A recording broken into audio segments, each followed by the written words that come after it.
So we'll go ahead and get started. All right, so this is what your screen probably looks like. Ours is a little different, but when you get ready to create a payment, you need to make sure that the work's been completed. And I wouldn't create the payment until you're ready, after everything's installed, you're ready to get paid on it, rather than have it sit in the system and something change, and you'll have to change it later. If you ever need to revise a contract, you can't do it by way of the payment. You have to go, before you create the payment, you'll have to go into the contract, make your changes, revise your changes, have us reapprove it, and then create your payment. The system's not set up to go the other way around. So just keep that in mind. Don't create your payment until you revise your contract and you're ready to pay on it, and the BMPs have been installed. Then you go to your RFP tab and create RFP. And then you would put in this blank where the red arrow is your 2-digit county number, dash 4-digit year, dash 3-digit contract number, and hit search. And that will pull up your contract down here at the bottom that you're getting ready to make your payment on. And you select that. There's two different types of costs in our cost share program. One is average cost and one is actual cost. You've probably heard both of those. Average cost is a set of costs that the program has set based on past receipts. John and his work groups have, looked at product pricing indices and set costs and everything. And so those are set by the program. They're set up in CS Square.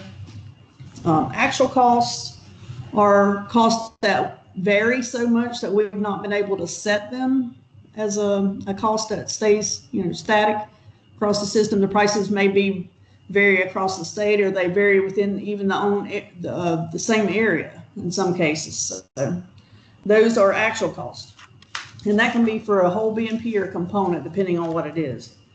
I think John mentioned it earlier, but you find out which ones are average and which are actual by looking at the cost list. It'll have on the right-hand column whether that cost is actual or average cost. We can look at that later, but anyway. So what we're going to do is show you how to create a payment with average cost first. So all of these letters have their corresponding notes over here, but the A is just showing you what's remaining in the contract to be paid. B is pretty important because you have these two buttons and get past this page. What we want to know, and why this is in here, is we want to know, is this payment that you're making down here going to complete this contract and cancel out any remaining funds? Or is this just a partial payment and you plan to make more payments on it? If you already have made other payments on it and this is the last one to be made on this contract, people often think of it as a partial payment, but really it's going to complete the contract and get rid of any remaining funds, or no more work's going to be done on it. So completes contract is the one you're going to want to do if you don't plan to make any more payments on it. So I just want to clear that up. That seems to be an issue. So in this box is going to show any payments or any of the potential things that you're going to pay on. You come down here to BMP details, and if you're going to pay on, say, cover crops, we come over here to the left and click on select, and it's going to open this box down here where it is component details. And you see that first line where it says, it starts with update, cancel, and you go across and it says current units, where H is. So you're going to put in the number of units of the cover crop on that particular line that you're going to pay on. And over here on the right would be actual amount. And once you enter those, it's not going to let you update it if you haven't selected one of these two things up here in B. It needs to know what you want to do with any remaining money. So for example, say this was the last one you wanted to pay on. You would hit completes contract, come back down here, click update, and then it will let you go down to the cooperator box or open up down here, and you put in how much you're going to pay the cooperator. Sometimes there's more than one cooperator, and you have to just select the one that is going to get the money, and the one that you select on here should be the one whose information is on the W-9 you send in. Does that make sense? I hope it does. So the system's set up to not let you get past this stage without telling us what you want done with the remainder of the money. Now, let's change the example here. If you had 3 of these cover crops and you haven't paid, you're only paying 1 of these right now, and you're going to pay these other 2 at another time, then go up here and click partial payment and then click update. The system will keep that money for you because you're only paying a part of the contract. So keep that in mind. It won't let you progress any further if you haven't selected one of these 2 buttons up here. And do you have any questions about that so far? I'm trying to pick out the parts that I know are important based on my experiences with what we've been getting in the office lately.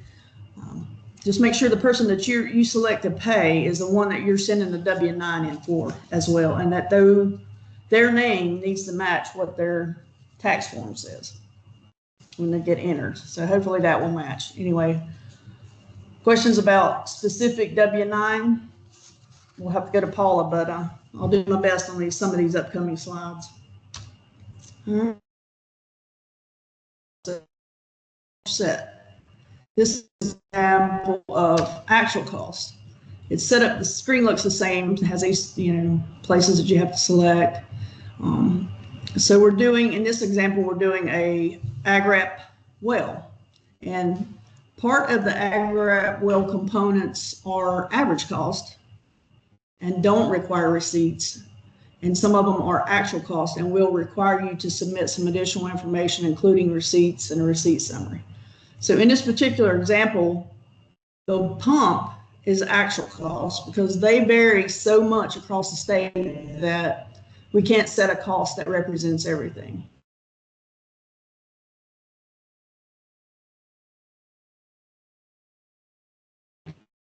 Both of those, actual and actual. Have any questions about it? Not sure about it? Let us know. I'm gonna hit this while I'm already. BMP, letter F, the BMP implemented and JAA level needs to be filled out on the payment, just like you did on contract. And you pay attention to the unit type. Here is each. So what you're going to put in there is how many wells are we putting in, not how deep is the well we're putting in. We know we run a report on wells, not how deep they are, because we can get that information from the other part of this. So you would put, that would change each because we're putting in 1 well, and JAA be other because we're using your well site evaluation sheet and well checkout sheets as the JAA on those. And some people have JAA, but it's very few. So we get down to the component details, and for pump, you're going to put one. But for actual amount, you're going to have to pull all your receipts together, and you're going to highlight any part of that receipt that you think should go towards the pump.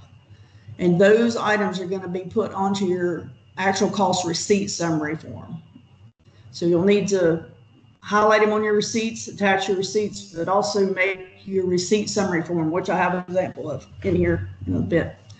But because that's the actual cost, we need to know what your receipts say, anything that's eligible to be considered. And that receipt summary will take the cost share rate of those items for you. And you put that whole dollar amount here in this box where it says actual amount. Go over and hit update as long as you've got one of these boxes selected up here. And then same thing, you pick your landowner and put how much they're to be paid in here, and then submit for approval. things that you'll need to have attached in your contract. So that you do your payment, because those two payments, you can't attach anything to the payment. So it has to be in the contract reference material section. Here's a few things just from a contracting standpoint, but if a BMP has special requirements that you need to follow at time of payment to have in your contract, they'll be on this. This is the BMP webpage for a well.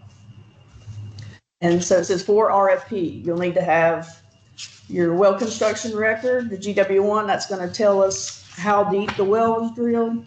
You'll need your checkout sheet. That includes some information about the pump and things, from the installation. And this receipt summary page for actual cost items along with your receipts. Wells tend to be the one BMP I can think of off the top of my head that has extra forms and all the extra steps that make it harder to remember that you need to do all this stuff. So luckily it's not for every BMP, but this one is complicated. So I definitely recommend going to either the AgRep well webpage or the stream protection well webpage and make sure you've got everything that you need to have attached in there. That way we don't have to pin it to ask for it. And so that's things to consider. And Lisa, we do have a question. Did you want to answer the question now, or did you want to wait until the end? I can try. Okay.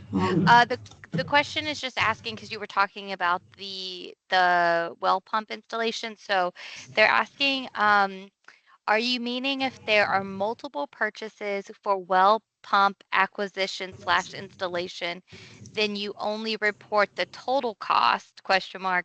No place to enter the line items for that total cost, ? Yeah, on the payment, there's no place for that. That's the purpose of the receipt summary that we're going to show here in a minute. It make more sense when we get that. I think maybe we should organize a little different, but there's no place in CS square. Pump is just one line, but that's because it could be 100 different things that go into the pump and we don't have space for it there, but that's the purpose of the receipts, the actual cost receipt summary form. And I'll show you here in a minute, but this is just an example of what was needed. That was just on that other page. GW1 is well construction record that tells you how it was drilled. Well, checkout sheet is somebody went out there after it was installed and filled out that form. And so here's an example of what I meant by actual cost receipt summary. So here's a couple of your receipts that you gathered. Not everything on your receipt is going to be related to the pump that we need to figure out a price for. So there's extra things on Lowe's. We always get weird things on there like Mountain Dews and spark plugs, and all we're interested in is the part of this receipt that has to do with the pump. And this left one here is from the well drilling is average cost. We don't need to include that on the receipt summary form because we're trying to figure out how much to pay for the pump because it's the one that's actual cost. So let me back up here. So I put the pump wire from Lowe's and 4 of these items here from the drilling company on this. And you put them here, cost on the receipt column. You pick your cost share rate up here, 75%. And this adds up for you. And then this total that you get here, we only do whole dollars. So you would put the whole dollar rounded off amount onto your payment. And you would attach this in the material section of the contract, this summary form, so that we know how you came to that value.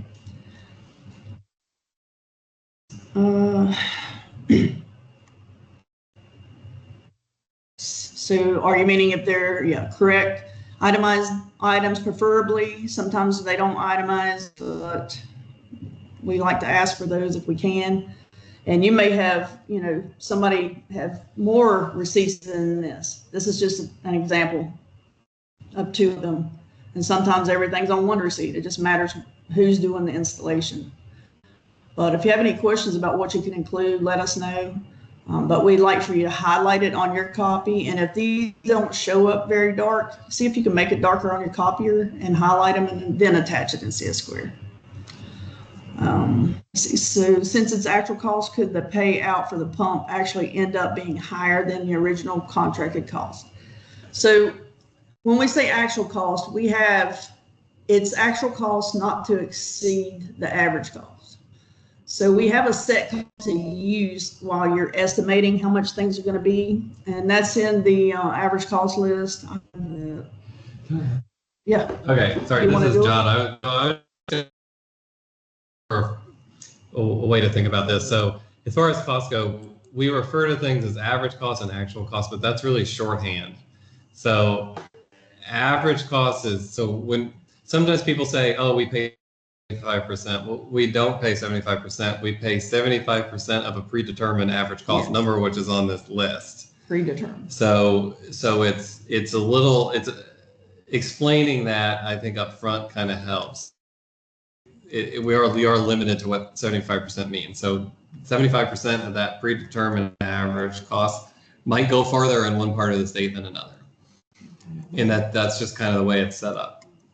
As far as the actual costs go, if you go back up to one that has it, as far as actual cost goes, there's a cap there. So so they can see the top of the header.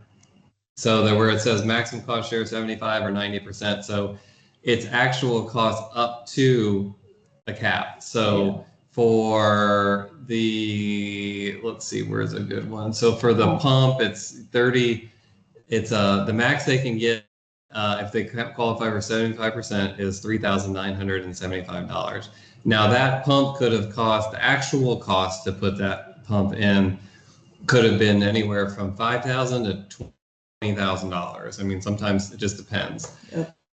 What you're saying there is you're saying 75% of actual cost up to $3,975. Up to the limit, yeah. Hopefully that helps. So that number that you can't go above will be in this average cost list or cost list. So it's kind of misleading in that we're saying actual cost, but it's because we don't know how much the components will be. It's jargon. Yeah, and therefore, you know, if you have trouble with it, just let us know.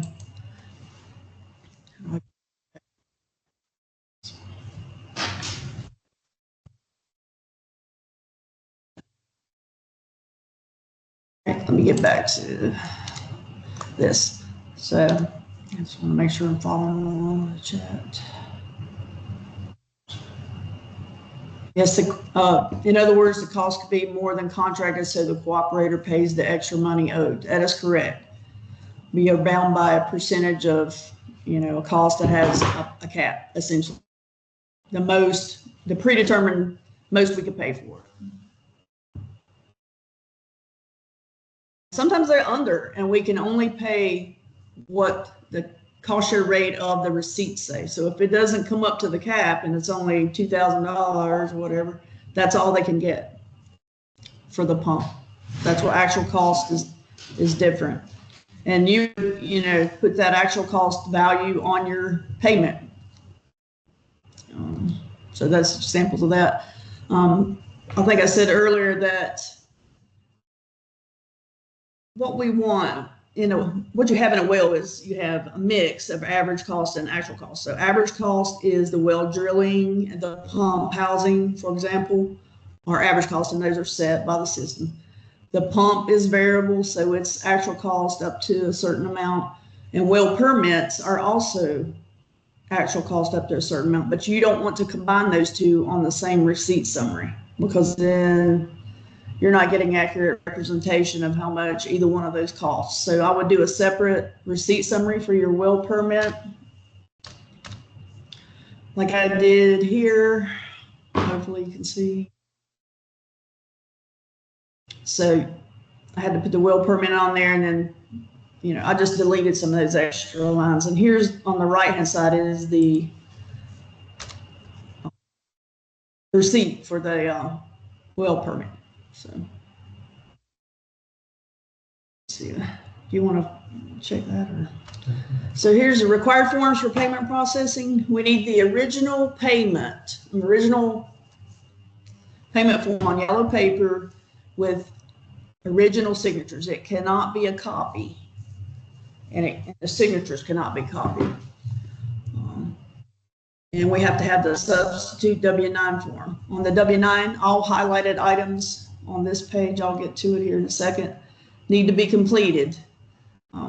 We recommend you use the online fillable form and type in all the information so there's no problem with anybody reading it, except for the signatures. And the cooperator should verify all the information is correct. The name that you put on there, or they put on there, should match the tax record exactly.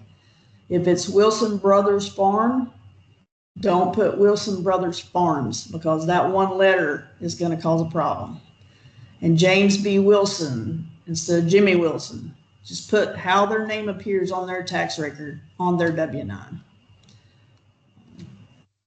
So this is the W-9 form. This is something that you probably will deal with Paula Day on if you have any issues. Most of this has to be filled out, and if you have any questions on that one, I would give Paula a call. And there's an instruction sheet that goes along with this W-9. This is the direct deposit form. It's on the website. Information that's on this direct deposit form must match what's on your W-9 form as far as the name, tax ID, address. All the banking information should be filled in and include an email address for the cooperator. And once it's submitted, an email will be sent from the Office of State Controller containing a form with security questions. This email that they get, or that you get, should be forwarded to Paula Day, who will complete the form, because she's the only one that has the answers for this form. Once she does that, she'll return it to OCS. And the banking information will not be set up until this step is completed. So please allow up to 30 days for processing to get the bank information set up for the payment. The agency contact for this information is Paula Day, and it goes on that form. The link on our website has this already filled out with the correct information, so I would recommend using that. So a few RFP tips and recommendations. You collect all original signatures before mailing or scans. It should be on yellow paper, mailed to us. Verify the person that's signing off on your job approval authority line or providing you a letter for those practices that you upload in CS Squared actually has JAA for that practice. You can check. They have a printout of their job approval, or can check with us if you need to, but there's ways to find that information out. Request itemized receipts for actual cost items if you can, like the pump. And sometimes there's a micro irrigation. I can't think. Wells are my big hang up that we see mostly with payments. That's why I set it up like this, but there are other actual cost items that you'll need receipts for. And to prepare a receipt summary. Structure is big ticket items. Yeah, big ticket, engineering type things usually. There's a way for you to check if your payment has been processed by us, and in some cases, if the department has paid it. So in CS Square, there's an RFP screen. You search all RFPs to find out if there's an RFP approval date. That's here. This left-hand side is whether Shelby or I or somebody has processed it here at the division level. The RFP payment date is a date that Paula will enter there once she knows that the department has sent the check or sent the direct deposit. So it's the date that the payment is sent to the cooperator's bank, not the date received by the cooperator necessarily. So that's what that screen looks like. So you can go in there and type in your, go to all RFPs, type in your contract number, and you can see whether we processed or not. We get a lot of calls. Has my payment been done? Has my payment been done? This first column will be if we've done it here in our office. The second one will be whether the department's paid it. And if you have a question about either one of those, or you think it should be there and it's not, or something like that, just let us know. That's it, isn't it? Yeah, I didn't put a last slide in there. Looks like we have some questions. Okay.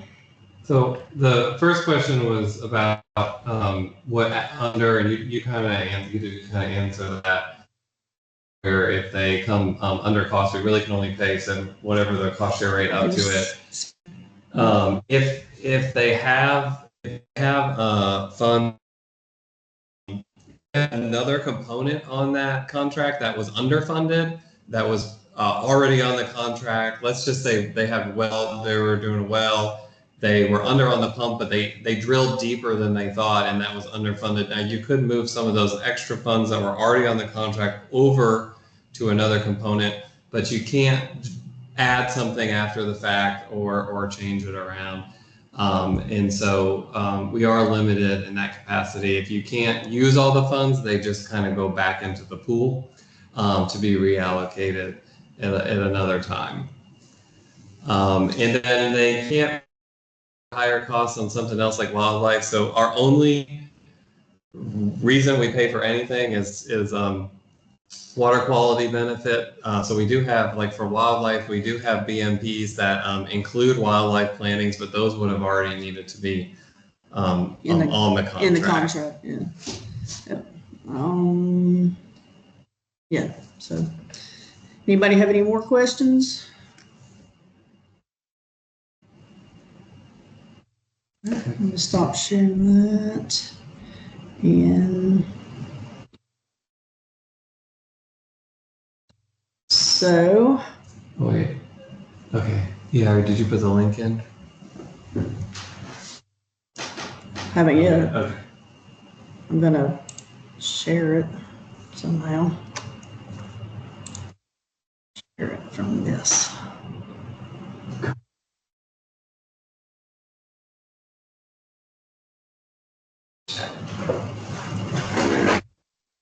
Chat. So what Lisa's doing right now is she's got like a little quiz and some questions that she's going to put in the chat that we'll be able to go over. And so if everybody can go ahead when that populates, go ahead and click on that and start going through those questions, and just and as soon as everybody's ready, she'll pull up her screen. You can move that screen or the share screen over.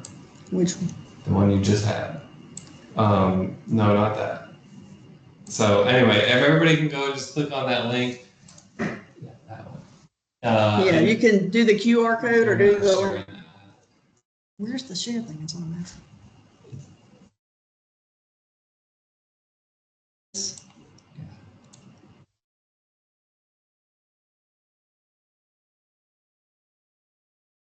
Okay. So you should be able to see that now. There's a QR code on there too. It's not red. So go to your meeting and click share. Yeah, that's what I was trying to get. Okay, so you should be able to see that now. And then if those numbers start to come in, then Lisa will go over the answers there. That's not a, you can do the link or do the QR code and takes you to the quiz. It's like 10 questions in there based on what we've gone over. And then we'll go over the results.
3. We got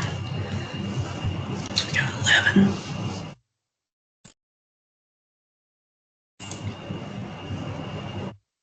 You taking a quiz, Brandy? Do you want me to take the quiz, Lisa? The reason I asked is because I was just trying to gauge how many responses we had. Yeah, You're no, good. I was not filling it out. I double checked to make Okay. sure it worked on my end, but yeah, no, Yeah, I you wasn't filling it You out. don't have to. I just want to know if we have. Once we have 11 responses, I'll go to the answers. Yeah, lucky for me also, Catherine, this is not on a graded system, so it's all good. It's good practice, even for our environmental educators who are learning. So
We'll give it another minute, a few more.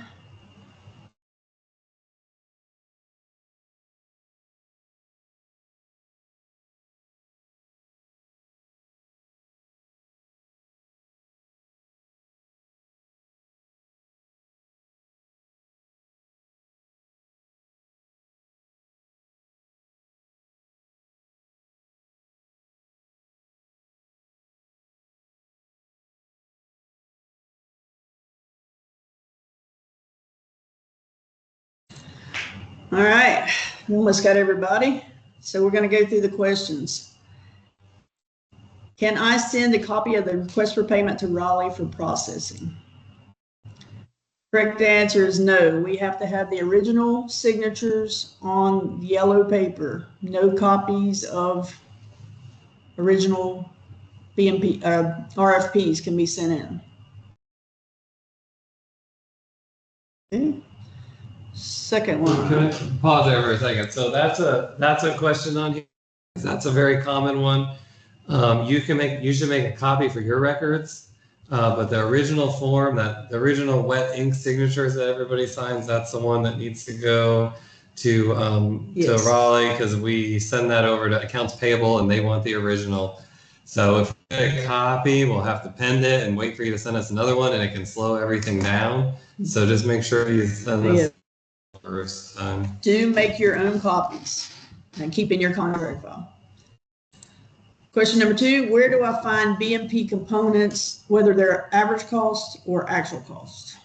And that is correct. In the average cost list, it's going to be changed to just say cost list because of the containing both, but yes, that is correct. Question number 3, where can I find which items are required to be attached in CS Square in order for my payment to be approved?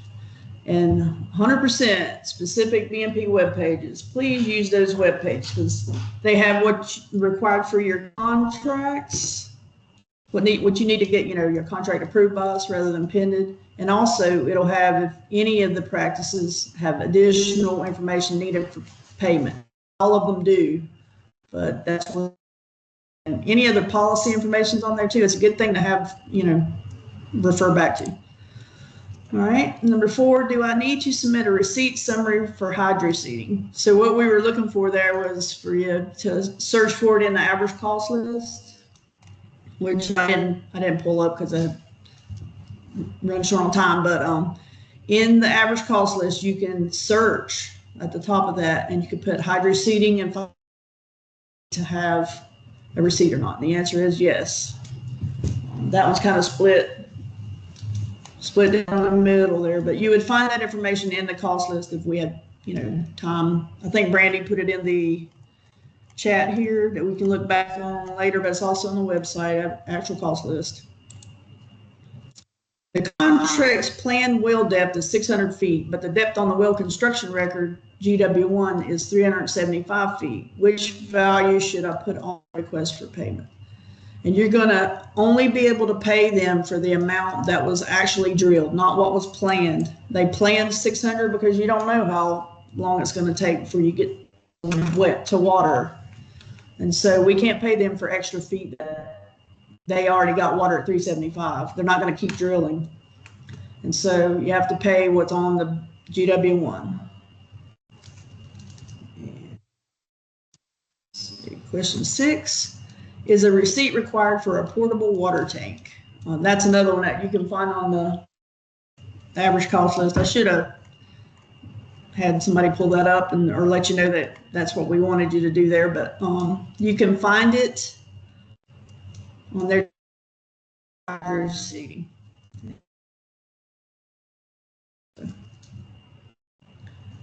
Question 7. If the current payment is the last one. Hey, Lisa. There's a question when I looked regarding. At it, yeah, I see it. Yeah, we'll take care of that. But when I read it, I must have read it as actual. If it's average, that's cool. We'll change the. Didn't we look at this one? Probably. Get it up. Okay.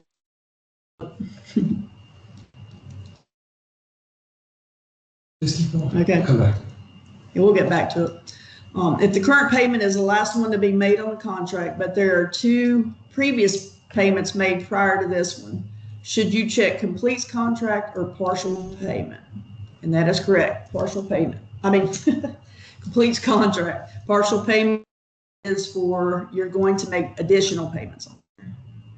If you're done with it, complete it. That's it. Should I put the well drilling cost and the well permit fee receipt summary form for the pump cost? That's a no. If you remember towards the end of that presentation, had a separate receipt summary for the well permit. I include the well permit fee into the pump cost because it'll inflate the pump cost and you won't get your money for the permit. So that needs a separate receipt summary for that item. And then all the items that go with the pump will be on their receipt summary. But well drilling is average cost and does not need to be on a receipt summary. Each of the following are reasons W-9 may be rejected.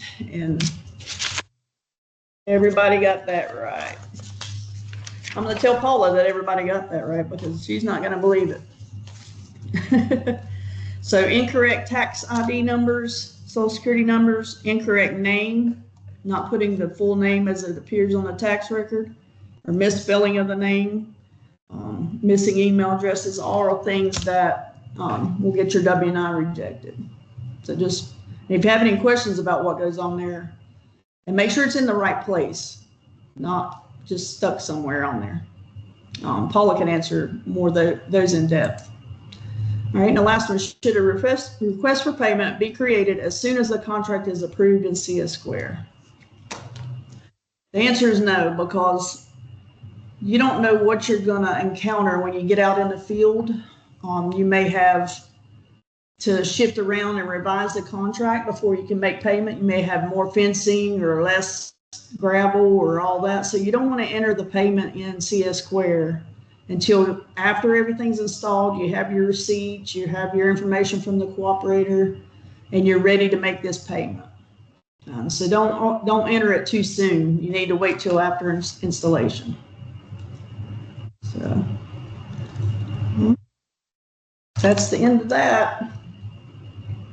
Does anybody have any more questions and might be in the So chat? I look back. I have no idea what was happened with the hydro seed. I think it was maybe supposed to be compost blanket, so that was just a goof. Yeah. But yeah, that's Shannon double checking has that correct. That would be average cost, Okay. but sometimes they sneak in there on you. I think that was kind of. Or I could have been looking at a wrong copy. All right, sounds good. Does anybody else have any other questions for Lisa or for John? All right. Well, if there are no other questions, then I just wanted to thank Lisa and John for taking time together and putting together these program materials. These have been needed for new employees for quite some time now. So I really appreciate them taking the time out of their day and to also help create these pieces and components. So I hope this answered some questions and set some of our new employees off on the right foot on these topics. But if you have any questions, please reach out to your cost share specialist. Yes.